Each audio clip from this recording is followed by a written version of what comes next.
예수는 내 힘이요 나의 기쁨 내 참 소망 그 이름 내 생명이 내 삶의 이유라 내가 사나 죽으나 그 이름을 위하여 내 모든 것 다 드리니 나를 받으소서 오직 주만 따라갑니다 오직 주만 높이 받으소서 내 평생에 그 이름은 그의 선하심을 세상에 노래합니다 그 이름에 크신 능력 영원한 생명이 내 삶의 이유라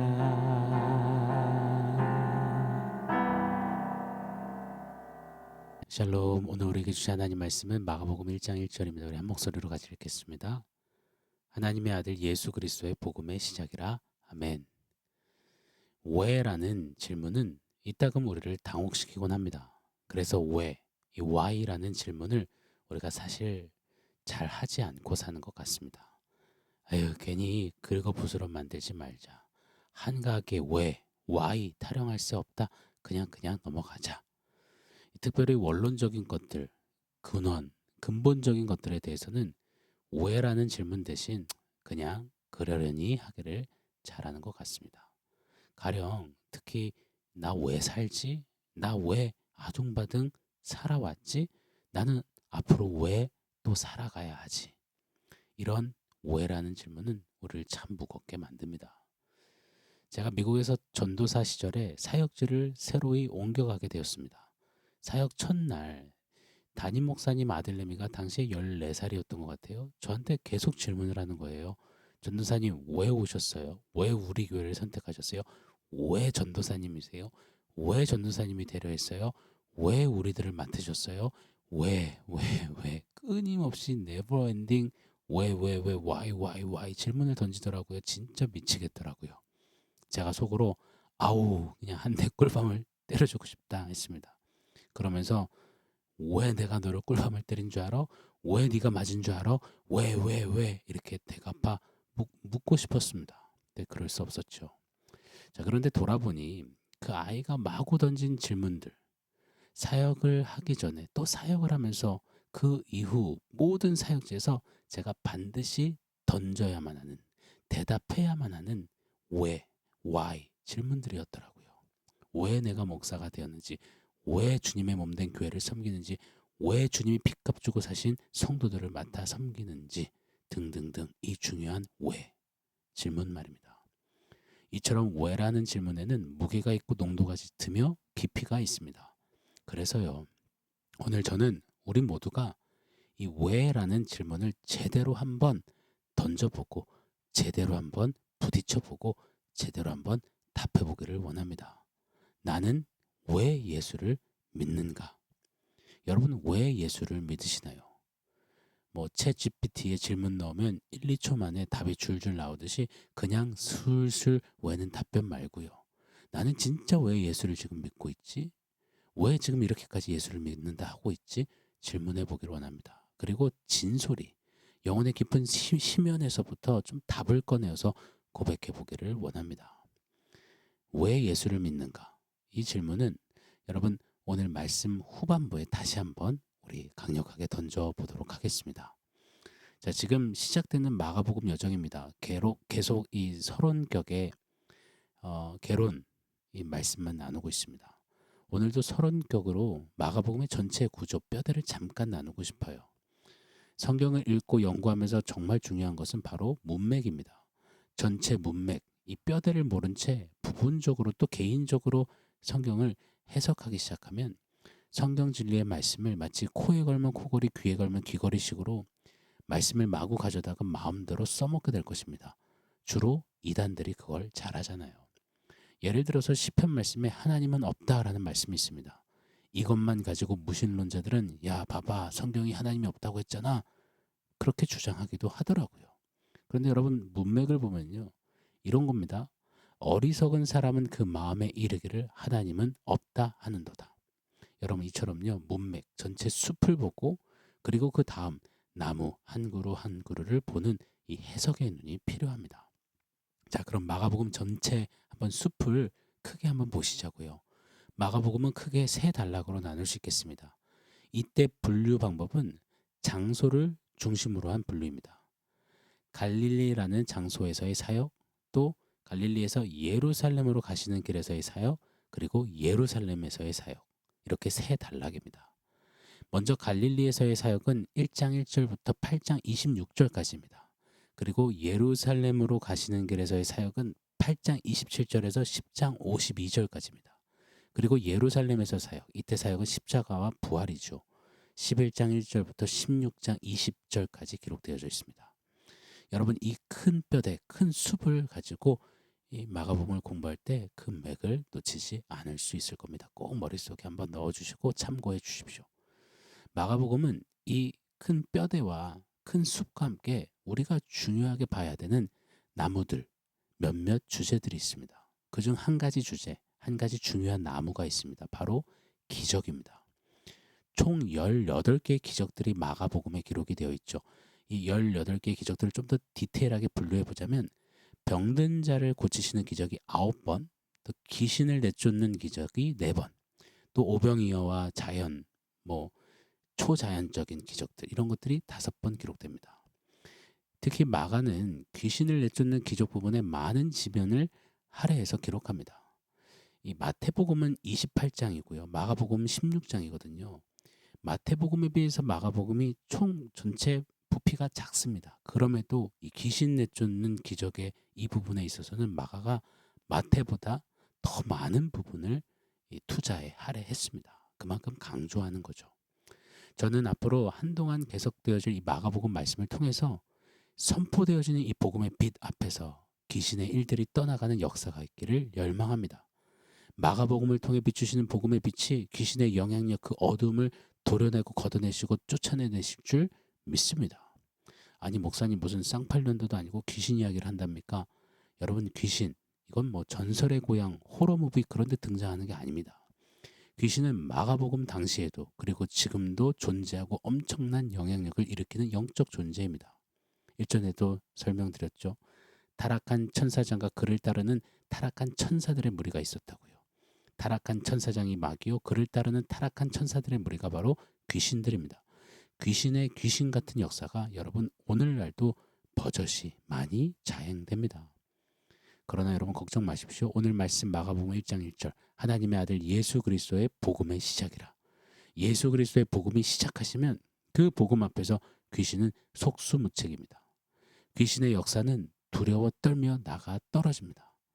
복음을 받아 누린 우리가 복음으로 서서 나아갈 때 귀신의 권세는 걸음 하나 살려라 주랭랑 치고야 말 것입니다. 오 하나님 마가복음을 통하여서 우리의 심령 안에 우리의 가정들 안에 우리의 자녀들 안에 청년들 안에 부모 선배 세대들 안에 교회들 안에 역사하는 호시탐탐 노리는 어둠의 권세들 귀신의 역사가 파하여지게 하여 주옵소서 떠나가게 하여 주옵소서. 이 소원 이 기도에 응답하실 하나님을 기대합니다. 자 그런데 마가복음의 18개 기적들에는 한 가지 특이점이 있습니다. 18개 기적 중에 15개 기적이 첫 번째 단락, 이 갈릴리에만 몰빵되어 집중된다는 겁니다. 그리고 두 번째, 세 번째 단락에는 고작 합해야 기적이 세 번밖에 없습니다. 여러분, 이 결과가 뭔지 아십니까? 바로 첫 번째 갈릴리에는 무수한 인파가 몰리기 시작합니다. 그런데 두 번째, 세 번째 단락에는 사람이 많이 없어요. 십자가 순환이 실질적으로 일어나는 이 세 번째 단락에서는 심지어 12제자들까지도 예수님 곁을 떠나가는 이 참담함이 그려졌습니다. 예수님이 15번의 기적을 베푸시고 막 역사가 일어났던 첫 번째 단락, 그 갈릴리 지역은 말 그대로 축제였습니다. 사람들이 엄청나게 막 예수님께 열광에 떨어지죠. 예수 예수 환호하고 열렬히 환영했습니다. 엄청난 인파가 몰려들었습니다. 반면에 기적도 없고 사람도 많이 없는 두 번째 단락에서는 예수님이 강력하게 외치신 제자도 말씀만이 선명히 남아 있습니다. 예수님이 비로소 세 차례나 외치신 십자가 고난 그리고 십자가 죽음에 대한 말씀만이 남아 있습니다. 그리고 세 번째 단락은 예루살렘에서의 단락이죠. 아야 실제로 십자가를 지시고 죽으셨습니다. 십자가만 우두카니 남아 있습니다. 여러분 무슨 메시지일까요? 십자가가 이야기되는 그때부터 십자가 지고 주님 따르는 제자도 제자의 길이 제시되는 그때부터 여러분 사실 그것이야말로 예수님이 이루시는 진짜 복음의 기적이잖아요. 그런데 사람들은요. 당장 달달하고 달콤한 기적이 없으면 손에 잡히는 기적이 없으면 예수님께 십자가 앞에 예수님 따르는 그 길에 나오지 않는다는 겁니다. 십자가, 제자도 이런 진짜 진리 기적에는 왜죠? 도대체 왜요? Why? 이런 질문 묻느니 하나 없이 그냥 가차없이 예수님을 떠나가 버리고야 만다는 겁니다. 요한복음 6장 오병이어 기적 사건 때도 그랬습니다. 물고기와 떡을 배불리 먹고 막 남으니 무리가 몰려들었습니다. 그 무리들을 향해 예수님께서 썩을 양식을 구하지 말라 내가 생명의 떡이다 나를 따르라 하셨습니다. 그때 무리들은 기가 차있습니다. 뭐라고? 물고기와 떡을 더 안 준다고? 뭐라고? 예수가 떡이라고? 야, 물고기와 떡 대신 예수를 선택하라고 따르라고? 헐, 말 같지도 않는 소리. 그 수많은 인파가 예수님을 순식간에 썰물처럼 떠나가 버렸습니다. 다 버리고 모든 것을 바친 예수님의 12제자만 예수님 곁에 남은 채 말입니다. 사랑하는 여러분, 무리들은요. 내 이익과 내 실리와 내 유익과 내 주머니를 위해서라면 따라갑니다. 십자가 복음 앞에서는 제자도 앞에서는 떠나갑니다. 내 배 채워주는 기적 앞에는 모여들지만 내 영혼의 갈증, 내 영혼의 주림을 채워주는 진짜 기적 십자가 복음 앞에서는 십자가 따르는 길에서는 떠나갑니다. 자, 다시요. 십자가 그리고 십자가를 지는 제자도 여러분 이것이 바로 무리와 제자를 나누는 기준이었습니다. 이것을 마가복음이 우리에게 보여준다 믿습니다. 오늘날도 마찬가지입니다. 무리와 제자를 나누는 것은 오직 십자가뿐이라 믿습니다. 사랑하는 여러분, 오늘 저와 여러분은 무리입니까? 아니면 제자입니까? 자, 질문 드리겠습니다. 서두에 드렸던 그 강력한 질문 말입니다. 여러분, 왜 예수를 믿으시나요? 왜 예수를 찾으시나요? 왜 예수께 나아가시나요? 왜 예수님이 필요하다고 외치시나요? 왜 예수 노래하시나요? 마음의 위로가 필요해서요. 소원을 이루고 싶어서요. 문제가 너무 크고 어려워서요. 프로젝트 성공을 위해서요. 시험 패스를 위해서요. 연애, 결혼, 출산, 육아, 내 집 마련, 주식, 주가 상승을 위해서요. 출세, 입신양명, 커지고 높아지는 걸 위해서요. 그래서 예수님이 필요하십니까? 예수님을 믿으십니까? 다시요. 너 기적이 없어도 십자가 질래? 여러분 그때 어떤 답변하십니까? 그래도 따르겠습니다 라고 외치는 자가 바로 제자라 믿습니다. 사랑하는 여러분, 마음의 위로가 혹 없어도 따르시렵니까? 주님 따라가시렵니까? 내 오래된 소원이 혹 이루어지지 않아도 따르시렵니까? 문제가 해결이 되지 않아도 따르시렵니까? 올해 준비한 프로젝트가 혹 실패하더라도 따르시렵니까? 시험에 뚝하니 떨어져도요. 연애, 결혼, 출산, 육아, 내 집 마련 이게 당장 잘 안 되고 잘 안 풀려도 그래도 따르시겠습니까? 출세, 입신양명, 꼭대기에 올라가는 것 없어도 뭔가 다 굽어도는 것 같아도 얽히고 설키는 것 같아도 여러분 그때도 따르시렵니까? 다시 또 한번 질문드립니다. 여러분 왜 예수를 믿으시나요? 제자란 마데테스라는 원어가 사용됐습니다. 마데테스는 마음을 빼앗겨버린 사람이라는 뜻입니다. 누구에게 마음을 빼앗긴 사람입니까? 바로 스승이신 예수님께 말입니다. 그래서 제자란 유대 격언 표현 따라요. 스승의 발에서 이는 먼지를 뒤집어 쓰는 자이는 겁니다. 그리 바짝 쫓고 따라가는 자, 제자인 겁니다. 마음을 빼앗겨 버렸으니요. 사랑하는 여러분, 그리 바짝 쫓고 계십니까? 따라가고 계십니까? 먼지 뒤집어 쓰고 계십니까? 아니면 콜록콜록 기침하면 먼지 숨 막히다고, 그 먼지 때문에 옷 더러워진다고, 세탁비 든다고 여러분 혹시 멀찍이 거리를 두고 계시진 않는지요? 기적기적 외치면서 말입니다. 자, 말씀을 좀 정리하겠습니다. 누가복음 14장 25절 26절 말씀입니다. 수많은 무리가 함께 갈새 예수께서 돌이켜 이르시되 무릇 내게 오는 자가 자기 부모와 처자와 형제와 자매와 더욱이 자기 목숨까지 미워하지 아니하면 능히 내 제자가 되지 못하고 누구든지 자기 십자가를 지고 나를 따르지 않는 자도 능히 내 제자가 되지 못하리라. 수많은 무리들 중에서 우리 주님 말씀하시는 거예요. 능히 내 제자가 되지 못하리라. 이것이 오늘날 현실입니다. 사랑하는 여러분, 우리 좀 부단히 따르고 결정하고 훈련하여서 수많은 무리 중에 하나가 아니라 따르는 제자가 되기를 원합니다. 원하옵고 바라옵기는 왜 예수를 믿습니까? 라는 질문에 나는 예수의 제자요. 짧고 굵지만 좀 이렇게 깊고 진한 답변이 우리의 대답되기를, 우리의 고백되기를 축원합니다. 자, 원포인트 한번 세워보겠습니다. 오늘 원포인트는 내 삶의 이유라입니다. 오늘 시작하면서 드린 찬양 제목이 내 삶의 이유라입니다. 가사말 한번 들어봐 주세요. 예수는 내 힘이요 나의 기쁨 내 참 소망, 그 이름의 생명이 내 삶의 이유라. 내가 사나 죽으나 그 이름을 위하여 내 모든 것 다 드리니 나를 받으소서. 오직 주만 따라갑니다. 오직 주만 높임 받으소서. 내 평생의 그 이름을, 그의 선하심을 세상에 노래합니다. 그 이름의 크신 능력, 영원한 생명이 내 삶의 이유라. 아멘입니다. 왜 예수를 믿으십니까? 우리의 답변이요. 네, 나는 예수의 제자이니요. 네, 예수는 내 삶의 이유니요. 내 살아가는 삶의 이유시기 때문입니다.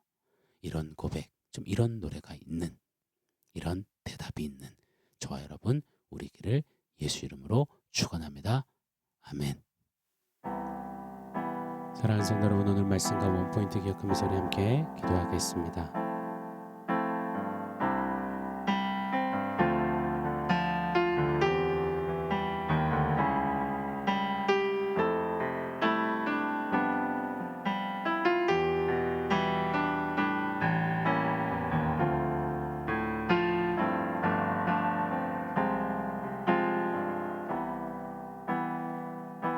하나님, 무리 중에 한 사람이 아니라 예수님들을 바짝 따라가는 나는 예수의 제자요, 예수가 내 삶의 이유요 라고 내가 믿는 예수 이름 높이며 끝까지 주님 따라가는 제자된 우리 모두 되게 하여 주시옵소서.